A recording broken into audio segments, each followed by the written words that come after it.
I was following Big's lead on, like, you know, we're going to do this peace tour. And, you know, it didn't work out. New clips from 50 Cent's big Netflix series are out. People are talking. The show is pulling everyone back into the night that Biggie Smalls, one of the greatest rappers ever, was killed. It's bringing up old questions and making people remember things they wish they could forget. Let's get into it. Right away, this news hit people hard. Everyone heard that 50 Cent helped make a Netflix documentary. This series is really focusing on Sean Diddy Combs and that whole time period. People had been watching the news talk about Diddy for weeks. But what really stopped people cold was the rumor about episode 3. They said it had video from the night Biggie died. Not just any video, but stuff nobody had ever seen on TV before. That rumor spread fast. It was in barbershops, on social media, and people talked about it on street corners. It changed the feeling in the air. People felt a mix of curiosity and sadness. That old, hurt feeling about Biggie's death came back. It's like a scar that never really heals. The story of March 9, 1997, is one people can't forget. Christopher Wallace, Biggie Smalls, was sitting in his car on a street in Los Angeles. Out of nowhere, gunfire broke the silence. Just like that, the world lost someone incredible. That night caused more than just sadness. It left everyone asking why, and who did it. So, when a major Netflix series comes along and promises never-before-seen video, it makes everyone tense. It feels like someone is poking at that old scar. People walked around waiting, wondering what this new information might show. The trailers for the Netflix series looked intense. They showed interviews where it seemed like people were finally ready to tell secrets. The trailers promised they were looking for the truth. They seemed to challenge the people who have kept quiet all these years. Anyone who grew up hearing these stories knows how memory works. It's a mix of what actually happened, what people think happened, and what someone swears they saw. So when the series hinted at new footage, all the old rumors and theories woke up again. People started talking about the East Coast and West Coast rap rivalry again. The internet blew up with new ideas and old suspicions. But underneath all the noise was a real human pain. Biggie's family felt it the hardest. For his mother and his old friends, seeing private moments end up on Netflix must feel strange and hurtful. It's like strangers are going through your family photo album and showing the pictures to the whole world. That feeling made a lot of people who loved him upset. This became more than just a mystery about a crime. It became a fight over who gets to tell the story now. Who controls what people remember? When the first episode finally came out, everyone watched. The feeling was familiar, like waiting for a storm to hit. Even if you didn't want to see something bad, you couldn't look away. One big question was in everyone's mind: would this series finally help solve the case? Or was it just opening up old wounds to get viewers? The city braced itself. History was being played on screen again. And real history doesn't come gently. It comes with a lot of weight and pain. People watched the interviews and the grainy clips with heavy hearts. The city that was shocked all those years ago was holding its breath again, waiting to see if this new show would bring answers or just more dust. Through it all, the memory of Christopher Wallace was in every scene. From Los Angeles to Brooklyn, everyone knows his story isn't over. Once again, the world leaned in to watch. The new footage, when it finally played, looked old and shaky. The camera angles were weird and it was hard to see clearly. But that actually made it feel more real than a clean Hollywood movie. This rough video was mixed with new interviews. Some of the people talking haven't spoken publicly in over 30 years. They've been carrying this piece of history with them, and now they were finally putting it down. Cars can tell a story. On March 9, 1997, one car held a story that would last for decades. The Netflix series lays out that night step by step.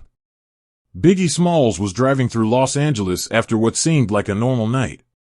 Then, in an instant, everything became sudden, violent, and unforgettable. The show makes sure you know the date, the city, and the small details. It doesn't let your mind wander.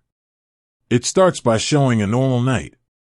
Limos driving, people hanging out in hotel lobbies, crew members laughing.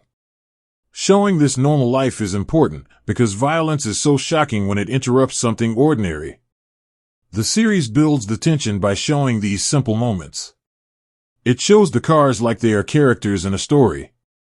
There was a big black Suburban, a dark sedan, and the BMW that Biggie was riding in. The camera shows the streets, the brake lights, people checking their watches. All of it acts like a quiet clock, counting down to something terrible.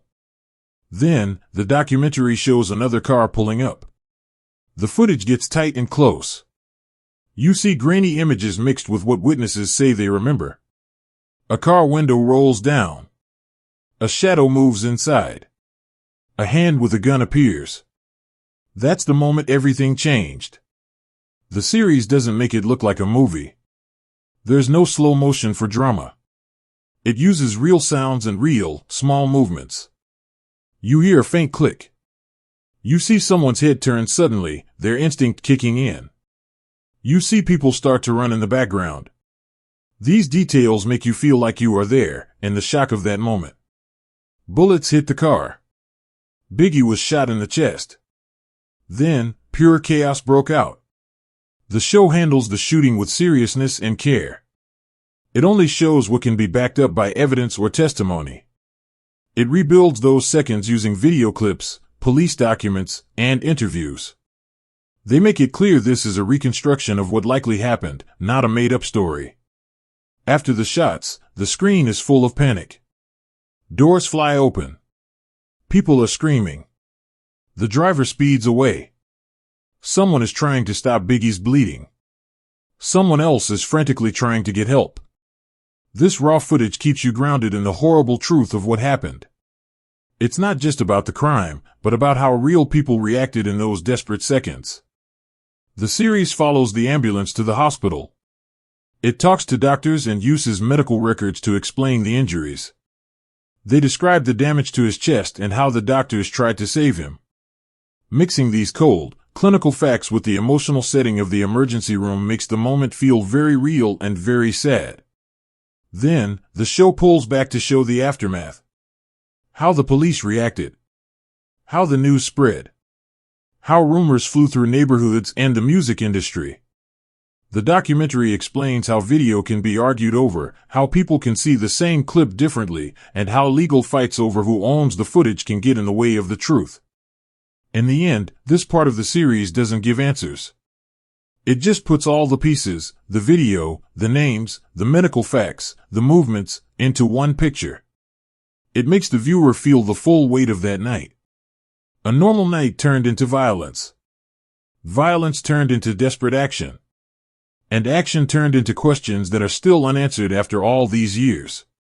The narrator's voice has a street-smart style to it. It's fast and insists that the past is never really past. But it leaves one clear fact: Christopher Wallace was killed in a public and terrible way.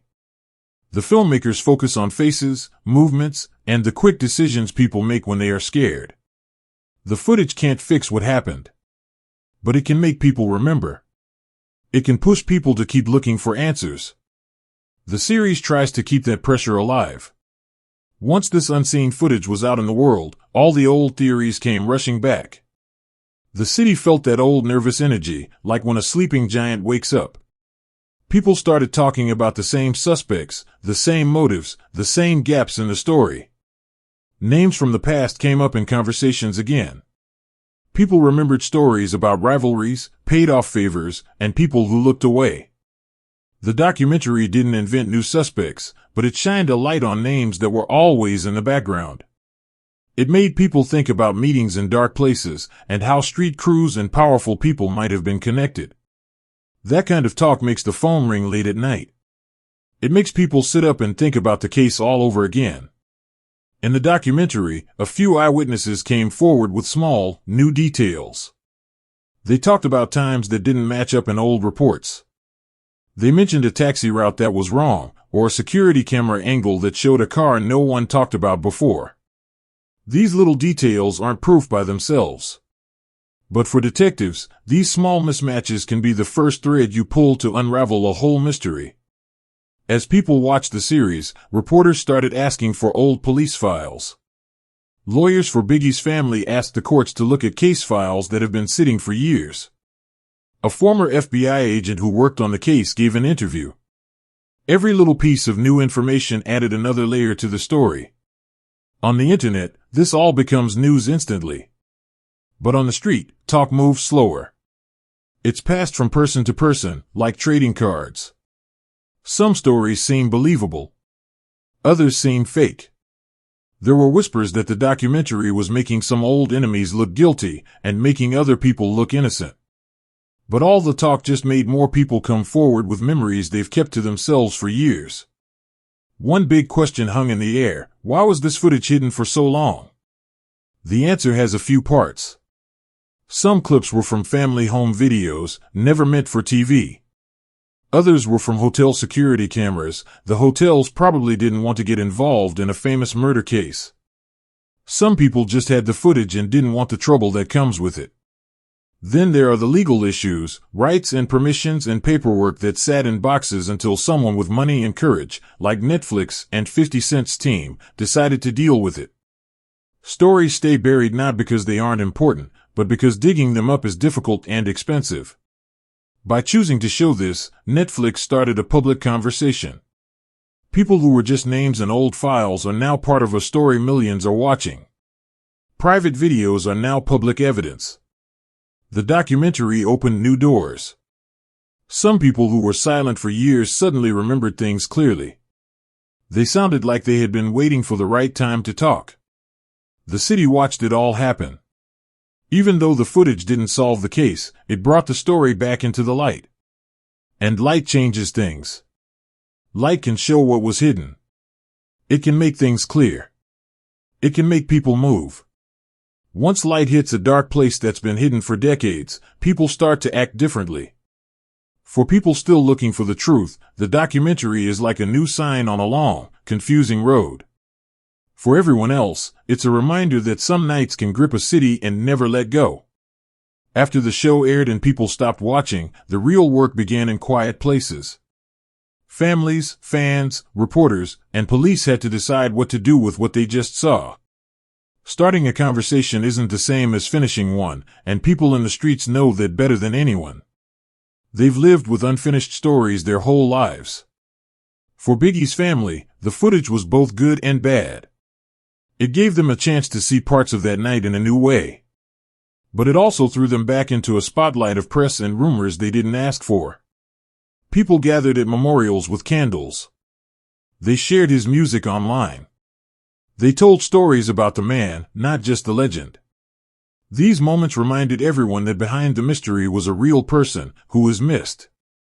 On the legal side, the new attention made some old offices take notice. Police cold case units sometimes work faster when the public is watching. But the justice system is slow. Evidence can fade or get lost over time. A documentary can push and publicize. It can bring a name to a detective's attention. It can make someone open an old file. But it can't force the truth to come out. What it can do is make everyone notice that justice still hasn't been found. Then, the fight between famous people got loud. Diddy spoke out against the series. His team said parts of it were trying to ruin reputations. They said some footage was used without proper permission. Netflix said they did everything legally.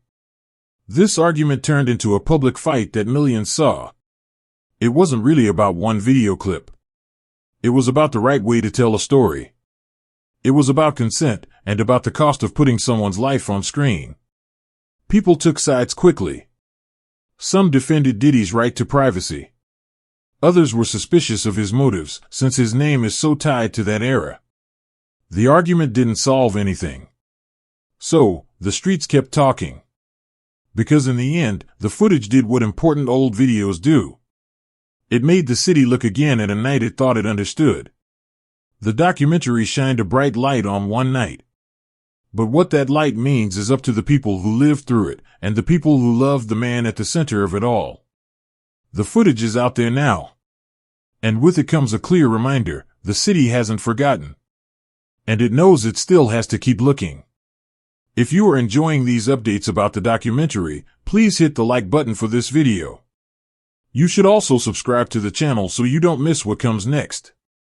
Share your thoughts and your predictions about what could happen next.